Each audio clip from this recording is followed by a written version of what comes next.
बच्चों, this is Monika Bedi and I welcome you all to Unacademy JEE YouTube channel. बच्चों, ये video बहुत ज्यादा इंपॉर्टेंट होने वाला है जेई 2024 एस्पिरेंट्स के लिए, क्योंकि हम हमेशा से कहते हैं कि केमिस्ट्री एक ऐसा सब्जेक्ट है जिसमें स्कोर करना कंपैरेटिवली इजियर होता है as compare to maths and physics.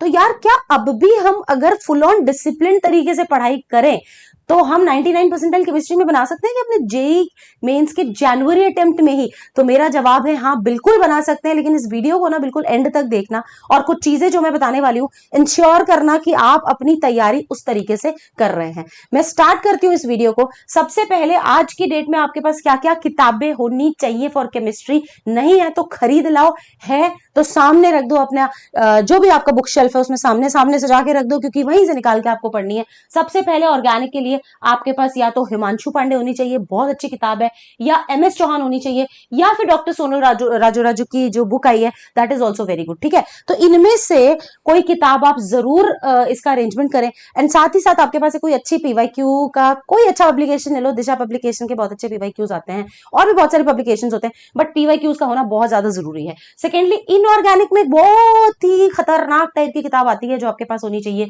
और उस किताब का नाम है एनसीईआरटी। ठीक है, एनसीईआरटी फिलहाल आपके पास होनी ही चाहिए। ठीक है, और उसके अलावा क्लास या कोचिंग के नोट्स, मतलब जहां पे भी ऑफलाइन या ऑनलाइन आप पढ़ाई कर रहे हैं तो आपके पास नोट्स बहुत ऑर्गेनाइज्ड होने चाहिए। लेकिन अब आप में से बहुत सारे बच्चों के दिमाग में सवाल आ रहा होगा कि मैम हमने तो अच्छे से नोट्स बनाए नहीं, अब क्या करें? तो किसी से जुगाड़ लो। जो बच्चा बहुत अच्छे से हैंडराइटिंग में नोट्स बनाता हो, या गर्ल्स भी जनरली बहुत अच्छे हैंडराइटिंग नोट्स बनाती हैं, तो आपकी कोई फ्रेंड्स हैं अच्छी तो उनसे जुगाड़ लो। ठीक है, नोट्स का प्रबंध करो या कोचिंग मॉड्यूल्स का प्रबंध करो। और उसके बाद में वही पीवाईक्यू की तो कॉमन किताब आती है जिसमें आपको ऑर्गेनिक एंड ऑर्गेनिक फिजिकल तीनों के पीवाईक्यूज आसानी से मिल जाते हैं। फिजिकल में बात करूंगी, नीरज कुमार, बहुत ही जबरदस्त किताब है जिसके अंदर आपको इंडियन ऑथर की किताब एक तो मैं वैसे भी प्रेफर करती हूँ, क्योंकि इनको पता होता है कि जेई का कैसा पैटर्न है। These teachers are very very experience, तो इन्होंने अपनी जो किताबें हैं वो उस एक्सपीरियंस के नतीजे से लिखी होती हैं। तो मैं कहूंगी कि यार, नीरज कुमार बहुत अच्छी किताब है, नरेंद्र अवस्थी बहुत अच्छी किताब है, तो इनमें से कोई एक ले लें। तो यहाँ जो मैं आपको ऑप्शंस दे रही हूँ, इन दोनों में से कोई एक, इन तीनों में से कोई एक, या फिर, और यहाँ इनऑर्गेनिक में तो आपको मैंने बोला एनसीईआरटी तो मस्ट होनी ही चाहिए, और उसके अलावा कोचिंग मॉड्यूल होना ही चाहिए। अब बात आती है रिसोर्सेज हमारे पास आ गए, हमें पता लग गया कि हमारे पास क्या क्या चीजें होनी चाहिए so that we can give a good start to chemistry. अब अपन को करना क्या है, कैसे पढ़ना है इन किताबों को? ऑर्गेनिक पढ़ने का सही तरीका कि 4 महीने में ऑर्गेनिक में अपन मचा दे। सबसे पहली चीज की आप पूरा चैप्टर ढंग से पढ़ें। ऑर्गेनिक के जो मोस्ट इंपॉर्टेंट चैप्टर्स होते हैं वो आपके कौन से हो गए? जीओसी आपको जरूर आनी चाहिए। ठीक है, जीओसी नहीं आती तो जगह जगह ऑर्गेनिक में हम प्रॉब्लम में आ जाएंगे। तो सबसे पहले आप जीओसी पढ़े, उसका रिविजन कर लें अगर आपको आती हो तो। ठीक है, तो गो थ्रू एंटायर चैप्टर। अगर आपने अच्छे से नोट्स बना रखे अपने टीचर के क्लासरूम में बैठ करके, तो वो उनके पूरा अच्छे से नोट्स स्क्रॉल करो, ढंग से पढ़ो, एक एक चीज, एक एक कॉन्सेप्ट, एक एक मैकेनिज्म को अच्छे से पढ़ो। क्या होता है इंडक्टिव इफेक्ट, क्या होता है हाइपर कॉन्जुगेशन, सारी चीज अच्छे से पढ़ो। Then make short notes. ऐसे शॉर्ट नोट्स आपको बनाने, अब देखो टाइम नहीं है अपने पास, टाइम बहुत लिमिटेड रह गया है, तो मैं आपको पूरे पूरे नोट्स बनाने को नहीं बोलूंगी, लेकिन आपको शॉर्ट नोट्स बनाने हैं जिसमें आपके रिएक्शंस के नाम लिखे हो। मतलब आपको कैसे शॉर्ट नोट्स बनाने हैं, हर रिएक्शन जो भी आपने पढ़ी है, if it is a name reaction, आप उसका नाम लिखें, उस रिएक्शन में कौन सा मैकेनिज्म इन्वॉल्व है वो जरूर लिखें। ठीक है, और अगर कोई नेम रिएक्शन नहीं है तो इन जनरल आप रिएक्शंस लिखना चालू कर दें।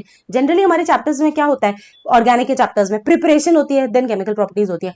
तो प्रिपरेशन के लिए जितनी भी रिएक्शंस आती है ना, तो 1 2 3 4 5 6 7 8 20 30 50 जितनी भी रिएक्शंस है कोई पर्टिकुलर ऑर्गेनिक कंपाउंड की प्रिपरेशन की, वो आपको लिखती जानी है। और अगर कोई प्रिपरेशन नेम रिएक्शन है, कोई प्रिपरेशन अगर नेम रिएक्शन है, तो उसके ब्रैकेट में उसका नेम लिखना है और उसके आगे मेंशन करना है कि इसके अंदर मैकेनिज्म कौन सा फॉलोड होता है, अगर आपको वो चीज आपके नोट्स में बताई गई है। तो आप मैकेनिज्म भी साथ साथ लिख दें, क्योंकि रिवीजन के वक्त ये चीजें बहुत ज्यादा वैल्यूएबल साबित हो जाएंगी। ठीक है, अब क्या करना है आपको? पीवाईक्यूज करने हैं ऑर्गेनिक के। अब जब आप पीवाईक्यू करते हो तो बेटा try to identify pattern identify करने की कोशिश करो, क्योंकि जब आप बहुत सारे पीवाईक्यूज निकालोगे ना, तो आपको ये पता लगने लगेगा कि यार क्वेश्चंस तो ले दे करके उन्हीं चंद लिमिटेड कॉन्सेप्ट से पूछे जाते हैं, चेंज नहीं होते। अगर कोई चीज वैल्यूएबल है, अगर कोई रिएक्शन वैल्यूएबल है, तो क्वेश्चंस मोस्टली उसी पे ही पूछे जाते हैं। तो जैसे जैसे आपके पीवाईक्यूज की संख्या बढ़ेगी, नंबर बढ़ेगा, वैसे वैसे आपको खुद को ये पता लगने लगेगा कि भाई किस तरीके से पैटर्न्स रिपीट होते हैं, किस तरीके के क्वेश्चंस रिपीट होते हैं। जैसे मैं आपको बता दूं कि ऑर्गेनिक में अगर रिएक्शन बेस्ड क्वेश्चन आया तो मोस्टली मल्टीपल मिक्स्ड रिएक्शंस पे क्वेश्चन बनता है, और अगर आपका कंसेप्ट बेस्ड क्वेश्चन आया तो मल्टीपल कंसेप्ट एक साथ आता है, जैसे की स्टेबिलिटी में आपको रेजोनेंस भी सोचना पड़ेगा, हाइपर कॉन्जुगेशन भी सोचना पड़ेगा, इंडक्टिव भी सोचना पड़ेगा। तो ये आपको पीवाईक्यूज करने से अपने आप पता लग जाएगा, ठीक है। तो जब आप पीवाईक्यूज करें तो ऐसे आंख बंद करके नहीं करने हैं, आपको पैटर्न भी ऑब्जर्व करना है कि पिछले कुछ सालों में 4 से 5 साल के बहुत है पीवाईक्यूज। वैसे भी जेई का जो पेपर होता है वो टेस्ट सीरीज होती है, एक ही बार में 12-12 शिफ्टें होती हैं, तो आप मतलब बेसिकली 4 साल के भी लगा लेंगे, बहुत ही उसमें खूब सारे आ जाएंगे, कवर हो जाएंगे। तो पीवाईक्यूज से पैटर्न जरूर आइडेंटिफाई करें, आपको पता लगने लगेगा कि इन लोग की चॉइस ऑफ क्वेश्चंस क्या है, ठीक है। एनसीईआरटी लाइन बाय लाइन पढ़नी है, उसको बिल्कुल भी अंडर एस्टिमेट मत करना। मैं हमेशा एक चीज बोलती हूँ, don't underestimate the power of NCERT. आपको line by line NCERT read करनी है जब आप ये चैप्टर कंप्लीट कर चुके हो। तो एनसीईआरटी की रीडिंग को इग्नोर ना कर दे, वो आपके रिवीजन का काम करेगी। जब आप एनसीईआरटी रीड करोगे, रिवीजन का काम करेगी। हाईलाइट कर देना, अगर कोई बहुत ही प्यारा पॉइंट दिख जाए, तो कोई बहुत ही प्यारा कॉन्सेप्ट दिख जाए, कोई नई चीज दिख जाए, उसको हाईलाइट कर देना, ताकि फ्यूचर में पूरी दोबारा नहीं पढ़नी पड़े, आप अपने आप वो हाईलाइटेड चीज को पढ़ें और आपका रिवीजन कंप्लीट हो जाए। अब है मामला कि आपको इनऑर्गेनिक कैसे पढ़नी है। बेटा इनऑर्गेनिक पढ़ने का मैं तुम्हें तरीका बताती हूँ। एनसीईआरटी भगवान है इनऑर्गेनिक की। अगर तुमने एनसीईआरटी को अपने साथी बना लिया तो मैं तुम्हें एक बात लिख के दे रही हूं कि इनऑर्गेनिक में तुमको नंबर लाने से कोई नहीं रोक सकता, ठीक है। अब मसला यह है कि बच्चे कहेंगे मैम इनऑर्गेनिक खोल के देखिए, एनसीईआरटी खोल के देखिए आपने इनऑर्गेनिक की, कितनी चीजें होती हैं। तो उसको पढ़ने का एक तरीका है और ये टॉपर स्ट्रैटेजी है। उसको पढ़ने का मेथड ये, दिन का एक समय फिक्स करो, है ना, और आप 2 पेज पढ़ो, ज्यादा मत पढ़ो, 2 पेज पढ़ो, बस 2 पेज। 2 पेज में जितनी भी चीजें हैं, कोई नई चीज पता लगी, कोई अच्छी चीज पता लगी, उसको हाईलाइट करो। कोई जो भी उसमें कॉन्सेप्ट्स 2 पेज में, उनको अच्छे से रिवाइज कर लो। आधा घंटा या 40 मिनट में आपके 2 पेज बहुत इजीली हो जाते हैं, छोड़ दो बस। उसके बाद अब मैथ्स, फिजिक्स या केमिस्ट्री का कोई और। इनऑर्गेनिक के खाते में बस इतना, 30 मिनट्स टू 40 मिनट्स। अब अगले दिन जब इनऑर्गेनिक खोलो वही फिक्स टाइम पे, तो आप उन दोनों पेज को रिवाइज करो और फिर अगले 2 पेज पढ़ो, ठीक है। अब हो सकता है कई बार एक ही पेज पढ़ना में आया और कई बार 3 आ गया, तो इतना तो देखो चलता है, फ्लेक्सिबिलिटी। बट मैं कहूंगी कि हाँ, आप पहले जो आपने किया वो रिवाइज करना, 1-2 रिवाइज करना और आगे प्रोसीड करना। फिर उसके बाद तीसरे दिन आपने खोला तो आपको 4 पेज तो अच्छे से ही आते हैं, तो आप उन 4 पेज को रिवाइज करो और फिर आपका पेज नंबर 5 और 6 आप पढ़ो, ठीक है। चौथे दिन जब आप पढ़ रहे हैं तो आपका फर्स्ट और सेकंड नंबर का जो पेज आपने पढ़ा था उसका रिवीजन का स्पीड अपने आप नेचुरली फास्ट हो जाएगा। उसका रीजन ये होता है कि आपको इतनी अच्छी चीजें आती है, आप रोज रिवाइज करते हुए आ रहे हो, तो आपके यहाँ घुस जाएंगी चीजें। तो 5वें दिन तक आते आते तो आपने 2 पेज नहीं पढ़े, आपने एक्चुअली 8 पेज का तो रिवीजन किया और 2 नए पेज पढ़े।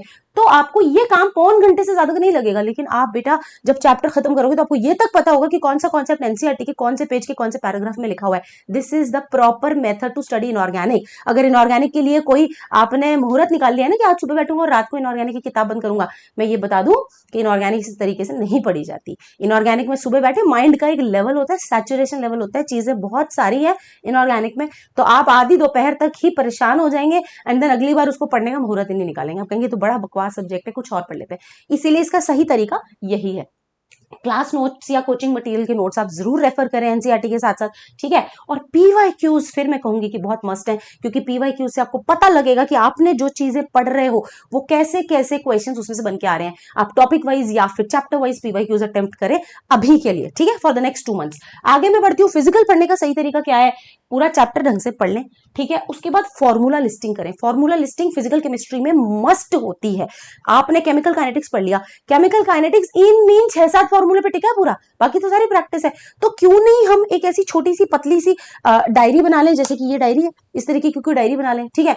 इसके अंदर अपन ने क्या किया, अपन ने फॉर्मूला लिस्टिंग स्टार्ट कर दी। केमिकल काइनेटिक्स चैप्टर हमारा खत्म हो गया, चलो अब अपन रिकलेक्ट करते हैं कि हमें कितने कितने फॉर्मुलाज आते हैं। तो आपने वो फॉर्मूला लिस्टिंग स्टार्ट कर दी और ये आपका फाइनली परमानेंट लॉक हो गया कि कभी भी आपका रिवीजन का मूड होगा आप ये डायरी खोलेंगे और फॉर्मुलाज देख लेंगे, ठीक है। इलेक्ट्रोकेमिस्ट्री खत्म करी आपने, वो फॉर्मुलाज लिस्टिंग कर दी। आपने सॉल्यूशंस चैप्टर डाइल्यूट सॉल्यूशंस खत्म किया, फॉर्मुला लिस्टिंग कर दिया। तो फॉर्मुला लिस्टिंग बहुत ज्यादा इंपॉर्टेंट है और साथ साथ कुछ इंपॉर्टेंट कॉन्सेप्ट्स भी, जैसे कि जब हम सॉलिड स्टेट पढ़ते हैं तो उसमें डिफेक्ट्स बहुत इंपॉर्टेंट टॉपिक होता है। तो डिफेक्ट्स में एज सच तो कोई फॉर्मुलाज नहीं होते, लेकिन डिफेक्ट्स में कुछ एग्जांपल्स होते हैं, जैसे ZnO becomes yellow in heating. तो भाई वो कौन सा वाला डिफेक्ट था, मेटल एक्सेस डिफेक्ट था, मेटल डेफिशिएंसी डिफेक्ट था।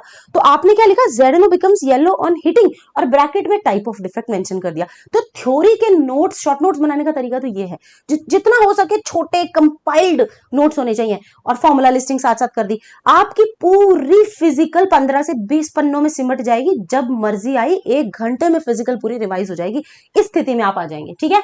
उसके अलावा फिजिकल केमिस्ट्री में पर्टिकुलरली अब न्यूमेरिकल्स करने में जो सबसे ज्यादा गलती होती है वो यूनिट्स में होती है। है। हम कई बार यूनिट्स का कन्वर्जन नहीं करते, ऊपर क्या किलोमीटर नीचे क्या मीटर, ऊपर क्या किलोग्राम नीचे क्या ग्राम। तो उस पर आपको जरूर से जरूर ध्यान देना है। अपनी प्रैक्टिस करते वक्त बेटा कैलकुलेटर को कभी यूज नहीं करना। सेल्फ प्रैक्टिस जब आप कर रहे होते हैं, आप सेल्फ स्टडी कर रहे होते हैं और आपको कैलकुलेटर की आदत लग जाती है, तो वहां पे जब हमारा जेईई मेंस का एग्जाम होगा तो हम उस चीज को मिस करेंगे और हम गलतियां करेंगे। ठीक है, तो कोशिश करें कि जब भी आप फिजिकल की न्यूमेरिकल प्रैक्टिस कर रहे हो तो कैलकुलेटर का यूज नहीं करें। सेकेंडली, सोल्यूशन नहीं चेक करें before giving your 100% full hearted effort. आप सोल्यूशन चेक करने की आदत बिल्कुल छोड़ दें। आप 10 सवाल करें, चाहे आपको 2 बने उसमें से चाहे 3 बने, लेकिन सोल्यूशन तब चेक करें जब आप मन से पूरी तरीके से संतुष्ट हो कि मैंने अपना 100% एफर्ट दिया, अब मैं सोल्यूशन चेक करूंगा। ये तरीका होता है फिजिकल केमिस्ट्री पढ़ने का, क्योंकि मैक्सिमम बच्चे हाफ हार्टेड एफर्ट देते हैं और सोल्यूशन चेक कर लेते हैं, और इससे हो जाता है पंगा, फिजिकल केमिस्ट्री आपकी रह जाती है वीक। ठीक है, तो इसमें बेसिकली न्यूमेरिकल्स टाइप के क्वेश्चंस आते हैं और कंसेप्चुअल क्वेश्चंस आते हैं। तो मैंने दोनों तरीके की आपको शॉर्ट नोट्स बनाने बता दिए हैं कि न्यूमेरिकल वाले क्वेश्चंस के लिए तो बस आपको फॉर्मूला लिस्टिंग करनी है, और कंसेप्चुअल क्वेश्चंस के लिए छोटे छोटे कॉन्सेप्ट्स को जितना हो सके कम शब्दों में लिखें, ताकि आपके रिवीजन के लिए वो एक अच्छा रेफरेंस बन सके। ठीक है, और अपनी गलतियों को जरूर एनालाइज करें। आपने 10 सवाल अटेम्प्ट किया, आपको 3 आए, 7 नहीं आए, कोई बात नहीं, लेकिन उन 3 क्वेश्चंस में आप ये जरूर देखें कि आपसे क्या गलतियां हुई हैं, ऑलराइट, और वो गलतियां आपसे क्यों हुई हैं। ठीक है, आगे बढ़ते हैं। Concept plus questions. Concept plus question से मेरा मतलब ये है कि आपसे जब कोई बेसिकली जब आप कोई टॉपिक पढ़ते हैं फिजिकल केमिस्ट्री का, तो आपसे 2 तरह के सवाल पूछे जाते हैं। एक कौन से, कंसेप्चुअल, और एक है न्यूमेरिकल। यहाँ पे मेरे को जो लिखना चाहिए था वो लिखना चाहिए था न्यूमेरिकल। न्यूमेरिकल, ठीक है। तो numerical questions and conceptual questions 2 तरह के सवाल बनते हैं। यही 2 तरह के सवालों को आपको सबसे ज्यादा अच्छे से फोकस करना है। एक बहुत बड़ी गलती होती है, बच्चों को लगता है कि फिजिकल केमिस्ट्री में ज्यादातर जो बनते हैं न्यूमेरिकल्स ही बनते हैं, कंसेप्चुअल नहीं बनते, जबकि ये बहुत बड़ी मिथ है। फिजिकल केमिस्ट्री के जो मैक्सिमम क्वेश्चंस पूछे जाते हैं वो न्यूमेरिकल्स में से नहीं बल्कि कंसेप्चुअल पूछे जाते हैं। आप पीवाईक्यूज अटेम्प्ट करें, आपको अपने आप पता लगेगा, और कंसेप्चुअल क्वेश्चंस में गलती मत करिएगा। ठीक है, तो इस तरीके से आप पढ़ेंगे तो बहुत अच्छा हो जाएगा। अब इंपॉर्टेंट टिप्स क्या, how can you crown yourself with best rank. अगर 4 महीने में आपको लग रहा हो कि यार मेरा क्रैक नहीं होगा, जेईई मेंस मेरा कट ऑफ क्लियर नहीं होगा, तो बेटा मैं केमिस्ट्री के थ्रू ये आपको दावा करती हूँ, आप कट ऑफ क्लियर कर सकते हो, आप बहुत अच्छा अपना परसेंटाइल इंप्रूव कर सकते हो। और अगर आप एक अच्छे स्टूडेंट ऑलरेडी हैं तो आप अपना आगे जाके रैंक एनहांस कर सकते हो। लेकिन कैसे? अगर आप यूट्यूब से पढ़ते हो तो stay away from all kind of controversies. ये बहुत इंपॉर्टेंट है, कौन से टीचर ने कहाँ छोड़ा, कहाँ ज्वाइन किया, ये सब आपके लिए बिल्कुल मायने नहीं रखता है। कंट्रोवर्सीज में ना पढ़े। यूट्यूब जो है, जहां यूट्यूब एक खजाना है, एक गोल्ड माइन है ना, वही यूट्यूब डिस्ट्रैक्शन की भी दुकान है। तो अब ये आप पे निर्भर करता है कि आप वहां से अपना जो आपका फायदे की चीज उठा रहे हो या अपने डिस्ट्रैक्शंस पिक कर रहे हो। डिस्ट्रैक्शन, ज्यादातर बच्चे डिस्ट्रैक्शंस पिक करते हैं। किस टीचर ने छोड़ा, क्यों छोड़ा, उस पर वीडियो बन रहे हैं वो देख रहे हैं बच्चे। क्यों कर रहे हो टाइम वेस्ट? यार तुम्हारा करियर बनाने का टाइम है ना, तुम्हें क्या फर्क पड़ता है? तुम्हें तो जिससे समझ में आता है उससे पढ़ो, और बस पढ़ो। इन कंट्रोवर्सीज में पढ़ के हमारा कुछ नहीं होने वाला। सारे डिस्ट्रैक्शंस आपको सैक्रिफाइस करने पड़ेंगे और डिसिप्लिन आपको क्रिएट करना पड़ेगा, क्योंकि हम लोग आपको मोटिवेट जरूर कर सकते हैं, बट अगर आप में कंसिस्टेंसी, आप में डिसिप्लिन है तो जाहिर तौर पे आप you will keep going, you know. So our motivation can keep you started, but your discipline will convert you into an excellent student. तो ये बहुत ज्यादा इंपॉर्टेंट है कि आप ये नहीं कि आज जोश में है, कल जोश ठंडा, परसों और ठंडा और तरसों खत्म। तो प्लीज इसको नहीं करें। आप अगले 4-5 महीने का टारगेट बना लें कि मैं डिसिप्लिन रहूंगा। सुबह सुबह उठ के या फिर एक रात पहले मैं मेंशन कर लूंगा कि मुझे क्या क्या पढ़ना है, और उसको मैं पूरी कोशिश करूंगा, पूरे आत्मा से जोर लगाऊंगा कि मेरे को वो चीजें जरूर से जरूर कंप्लीट हो। ठीक है, तो मेरी तरफ से मैं यही कहना चाहती थी कि अगर ये सारे रिसोर्सेज का बंदोबस्त कर लो, अरेंजमेंट कर लो, और इस तरीके से आप ऑर्गेनिक, इनऑर्गेनिक, फिजिकल पढ़ो। इनऑर्गेनिक बहुत स्कोरिंग होती है, बशर्ते उसको सही तरीके से पढ़ा जाए।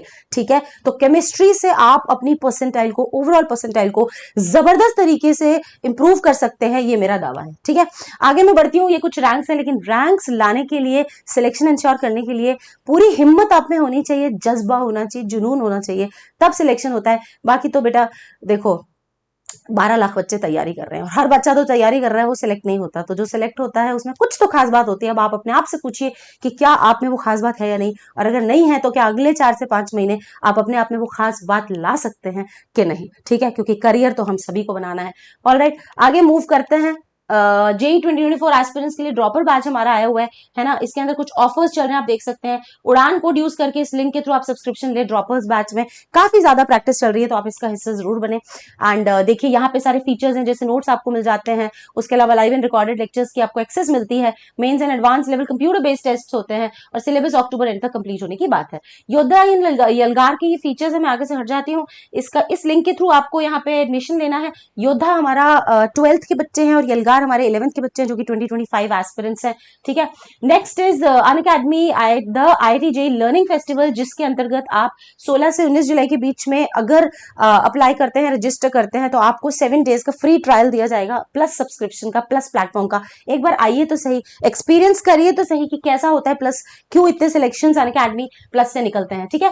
एंड स्पेशल रैंकर्स ग्रुप के लिए जो टेस्ट डेट्स हैं वो 16, 23 और 30 है, तो आप जरूर ये टेस्ट में अपीयर होइए। कोई भी टेस्ट हो बेटा, मैं तो हमेशा कहती हूँ टेस्ट में अपीयर होना बहुत ज्यादा जरूरी है। जितनी ज्यादा टेस्टिंग चलती रहेगी उतना ही आपके लिए अच्छा रहेगा, है ना। तो इसको आप इस QR कोड को स्कैन करके इसका हिस्सा बन सकते हैं, है ना। और इस लिंक के द्वारा आप जयपुर या हैदराबाद के अगर स्टूडेंट है तो ऑफलाइन में भी एडमिशन ले सकते हैं, फिजिकल क्लासरूम्स में पढ़ सकते हैं। एंड बच्चों, इस वीडियो को ज्यादा से ज्यादा लाइक एंड शेयर करना बहुत इंपॉर्टेंट है। अब 4 से 5 महीने बच्चे हैं, तो वो आग लगानी बच्चों में बहुत जरूरी है, क्योंकि मुझे लगता है कुछ बच्चे कर सकते हैं लेकिन कहीं ना कहीं कुछ लैक ऑफ गाइडेंस हो जाती है। तो हम अपनी तरफ से कोई कसर नहीं छोड़ना चाहते, मैं अपनी तरफ से कोई कसर नहीं छोड़ना चाहती कि आज एक बच्चों में थोड़ा सा भी हमने एक तीली लगा दी, एक मोटिवेशन की तीली लगा दी और वो चल पड़ा आगे, और अगर वो IITian बन गया तो इससे बेहतर और क्या हो सकता है। तो इसी के साथ मैं इस वीडियो को एंड करती हूँ and wish you all the best and do like and share the video. Thank you so much, let's crack it.